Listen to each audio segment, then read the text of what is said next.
News, सच जरूरी है। नमस्कार दर्शकों, आप देख रहे हैं MNS न्यूज टीवी। मैं हूं आपके साथ श्रद्धा तिवारी। तो आइए देखते हैं आज की खास खबर।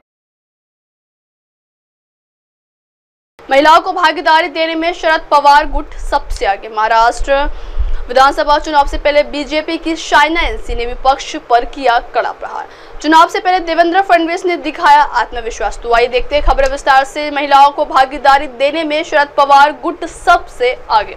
महाराष्ट्र विधानसभा चुनाव के ऐलान के बाद पार्टियों ने अपने अपने उम्मीदवारों की घोषणा करना शुरू कर दिया है। 29 अक्टूबर को नामांकन का आखिरी दिन होगा। ऐसे में ज्यादातर सीटों पर उम्मीदवारों की घोषणा हो चुकी है। कुछ सीटों को लेकर सत्तारूढ़ महायुति और विपक्षी गठबंधन महाविकास अघाड़ी में अब भी खींचतान जारी है। विपक्ष अघाड़ी में शामिल राष्ट्रवादी कांग्रेस पार्टी ने रविवार को अपना तीसरी सूची जारी कर दी। अपनी पहली सूची में 45 और दूसरी सूची में 22 नामों की घोषणा के बाद पवार ने अपनी तीसरी सूची में 9 और उम्मीदवारों के नामों की घोषणा की।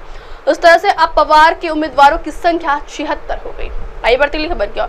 महाराष्ट्र विधानसभा चुनाव से पहले बीजेपी की शाइना एनसी ने विपक्ष पर किया कड़ा प्रहार। महाराष्ट्र चुनाव से पहले भारतीय जनता पार्टी के नेता ने कांग्रेस पार्टी पर कड़ा प्रहार किया। भाजपा की नेता शाइना एनसी ने कांग्रेस पार्टी और महाविकास अघाड़ी पर कटाक्ष करते हुए कहा कि उनकी नाव डूब गई है और कहा कि महायुति गठबंधन राज्य में सत्ता में वापस आएगा। बात करते हुए शाइना एनसी ने कहा कि यह वही कांग्रेस है जो शिवसेना संजय राउत पर टिप्पणी करती रहती है। उम्मीदवारों की अदला बदली करते हैं, नाम बदलते यह नाव डूब गई है। मायावती सरकार 23 नवंबर को सत्ता में वापस आएगी। आइए बढ़ती अगली खबर क्या। चुनाव से पहले देवेंद्र फडणवीस ने दिखाया आत्मविश्वास।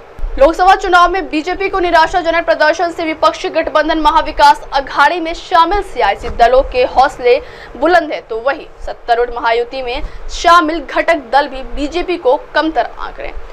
ऐसा मायावती में सीटों के बंटवारे के दौरान देखने को मिल रहा है। लेकिन महाराष्ट्र में बीजेपी का सबसे बड़ा नेता व उप मुख्यमंत्री देवेंद्र फडणवीस का विश्वास है कि विधानसभा चुनाव में बीजेपी सबसे बड़ी पार्टी बनकर उभरेगी। इतना ही नहीं, फडणवीस का दावा है कि बीजेपी नीति महायुति ही राज्य में सत्ता की बागडोर संभालेगी। अब आप हमारे न्यूज चैनल को आपके मोबाइल पर भी देख सकते हो। मोबाइल पर देखने के लिए प्ले स्टोर से MNS news TV app download करें।